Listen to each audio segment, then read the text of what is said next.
না দাঁড়া বৌদি, তুমি বৌদিকে এভাবে ফোর্স করতে পারো না মা। বৌদি যদি মনে হয় আজকে 2-3 বছর পরে বেবি নেবে, সেটা ওর সিদ্ধান্ত একান্তই। তুমি এভাবে ওকে জোর করতে পারবে না। চলো বৌদি। রেডি হওনি তুমি এখনো? যাবে না মানে কি? আমরা সবাই লাইট মুভি দেখতে যাবো আর তুমি রান্নাঘরে রান্না করবে?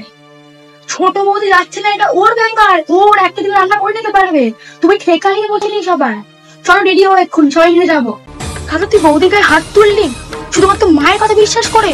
আরে তুই বৌদিকে তো একবার জিজ্ঞেস করতে পারতিস, আমাকে একবার জিজ্ঞেস করতিস। এরকম কিচ্ছু হয়নি মা, মিথ্যে কথা বলেছে। আমি সামনে ছিলাম, বৌদি এরকম কিচ্ছু বলেনি মা। আমি বুঝতে পারছি না এখানে একটা কথা হচ্ছে কেন।